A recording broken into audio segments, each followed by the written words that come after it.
Hello, and welcome back. In the previous lesson, we'll learn how to use the for loop in C, and in this one, we'll learn how to use the for loop to handle arrays. So let's get right to it.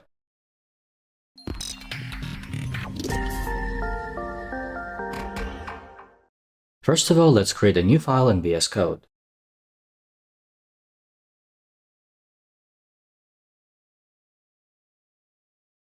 Now, in the main function, let's create an int array and fill it with, say, 5 numbers. If you're not sure what's going on here, consider watching the video on arrays first. Alright, so you might remember that we can access individual array elements by index. So if we want to access, say, the first array element, we type 0 inside square brackets following the name of the array variable.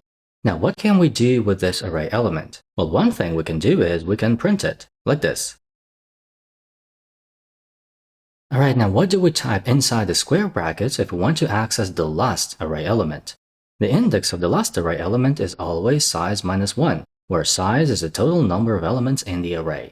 Since this array has 5 elements, the index of the last one is 4. And if we run the code, we will get 7, which is the last array element for me. Now what if we want to print all array elements? Well, we could do some copy-paste like this.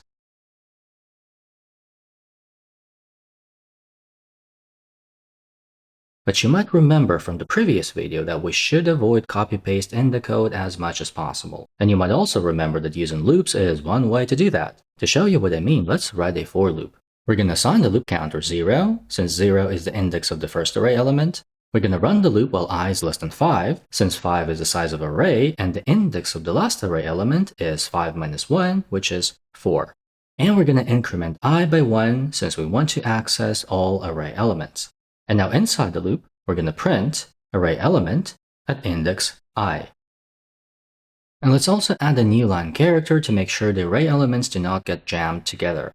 And if we run the code now, we will see all array elements in the console. Alright, before we move on, why don't you try to modify the loop to have array elements printed in the reverse order, meaning starting from the end. Alright, so we start I from 4, continue the loop while I is greater or equals 0, and decrement I every time we complete an iteration. And now we get the numbers printed in the reverse order. Now if this makes little sense to you, consider rewatching the previous video where we talk about the for loop and how it works. Alright, so what we just did is we used a loop to access array elements, which in programming is called traversing an array. And quite often the for loop is preferred to traverse arrays, but that's not a hard rule. Now what else can we do with arrays using a loop? Well, how about adding up all array elements? To do this, let's create a separate function. For a change, let's have our function add up all elements in a float array. Since the sum of floating point numbers is a floating point number, the return type of the function should be float as well. Let's name our function sum, and let's have it take a float array as a parameter. Now in the function, we're going to traverse the array using the for loop. And now the question is, how many times do we run the loop? Now here's one thing about variables and functions. You might remember from the previous video that the name of function parameters that we use when we declare a function has nothing to do with the name of the variables that we pass the function when we call it. Meaning instead of r here, we could use any other name. Next, functions are supposed to be universal, meaning they should work the same way for any data passed to the function, as long as the data has the correct data type. Meaning our function should be able to sum up array elements regardless of the number of those array elements, which means that in addition to the array itself, the function should sort of know how many elements that array contains. And one way to provide that kind of information to the function is by using function parameters. So what we're going to do is we're going to have our function take another parameter that will specify the number of array elements. Since the number of array elements is an integer number, we use the data type int. And now we can use this variable n for the loop termination condition, meaning the for loop will run while I is less than n. Alright, so now inside the loop, we access individual array elements by using the variable I as the index. What do we do with the individual array elements though? Well, we're supposed to add them up, so we need something to store the sum, for which we can use a variable of the type, right, float. So let's declare one, and assign to it the array element. Now, since we declared a variable inside the loop, what this code will do is it will create a new variable every time we run the loop, and creating a new variable will sort of throw away the previous value stored in the variable. So what we need to do instead is we need to declare the variable sum outside and before the for loop. Please note that if we do not assign 0 to the variable sum here, we might end up getting an incorrect sum since the variable sum might store some random data. Now inside the loop, to the variable sum, we will add the array element and assign the result back to the variable sum, overriding the existing value, similar to what we did with counter increment in the previous lesson. Now there's another way to do the same thing with less code, like this. So this plus equals operator will increase sum by r index I, which is exactly what this code does. And finally, we need to return the sum. Alright, let's test our function. To do that, in the main function, let's create a float array, fill it with some random numbers, and print the sum of array elements. Here, to the sum function, we pass the array and the number of elements, which in my case is 5. And if we run the code, we will get the sum, which for my array works alright. Now, before we move on, let's talk a bit more about variables. Generally speaking, variable names or identifiers have to be unique, meaning you cannot have more than one variable with the same name. But, as you can see, we have two array variables named r, and it works. However, if we declare another variable named r here, we will get an error, saying that we are redefining a variable. And even if we change the data type of the variable, we will still get the same error. So some of you might think that it's okay to have variables with the same name as long as we declare them in different functions. And that would not be incorrect, but there is a little bit more to that. To show you what I mean, in the sum function, let's declare another variable named sum inside the loop. And if we run the code, we will not get the error, but the sum is now 0. So what's going on here? Well, you can have more than one variable with the same name as long as those variables are declared in different scopes. So what is a scope? A scope is a part of the code inside curly brackets that come after a header.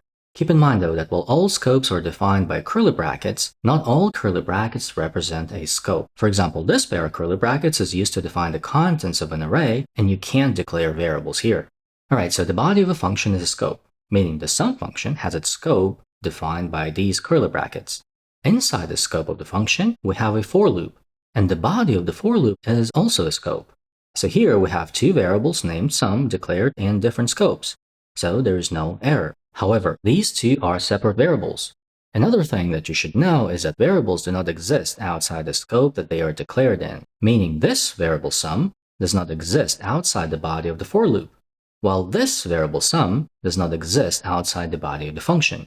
So because this variable sum does not exist outside the for loop, what gets returned here is the value of this variable sum, which is set to 0 and never modified. Now, variables exist in the scope that they're declared in and in all of its subscopes, meaning if we do not declare the variable sum inside the scope of the for loop, we will be using this variable sum. Since it's declared in the scope of the function, so it exists in all of the subscopes, including the scope of the for loop. So it works the way it should. Now, if this is too overwhelming, you can try taking a pause to let your brain cool off and then re-watch this part of the lesson. Now, one last thing about variables and scopes. Function parameters are essentially variables declared in the scope of the function, and they're not visible outside the scope of that function. And this is why we have a variable named r in the sum function and in the main function. The same applies to this variable I. It's effectively declared inside the scope of the for loop, and it does not exist outside the loop. Now, to do a bit of practice, let's write another function that will take a float array as a parameter and return the minimum value in the array. So the return type of the function should also be float. Let's name the function min and have it take a float array and an int as parameters. Just like in the sum function, we need a separate variable to store the minimum value. Now, one way to find the minimum is by assigning the first array element to the variable min, and then traversing the array starting from index 1. Inside the loop, we check if the current minimum is greater than the array element at index I, and if that's the case, we assign the array element to the variable min. And finally, we return the minimum value.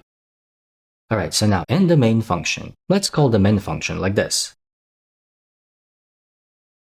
And if we run the code, we will get the minimum value, which works for my array since -1.5 is the minimum value for me. Now let's see what's going on in the min function when we call it. So first of all, to the variable min, we assign the first array element, which for me is 0.5. And then we traverse the array starting at index 1, which for me is this 0.8.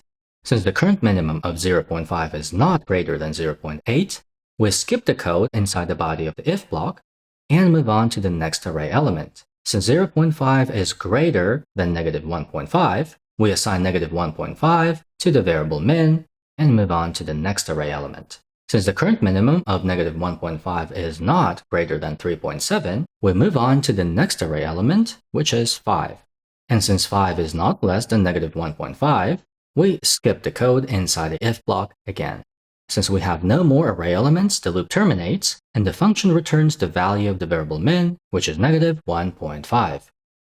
What we just did is called tracing, and it's a pretty common way to analyze the code, especially code that has loops and if blocks. And this is something that you can do to deepen your understanding of code. Alright, so we have learned how to use for loops in general and how to use them to traverse arrays. In the next lesson, we will learn how and when to use the while loops. As usual, to test your grasp on the material covered in this video, you can take a quiz that you can find on our Patreon page. The link is in the description. If you have questions or need help with the material in general, you can schedule a one-on-one meeting with me. The link is also in the description. And of course, don't forget to like and subscribe if you haven't yet, and turn on the bell not to miss the next video. And I'll see you then. Bye.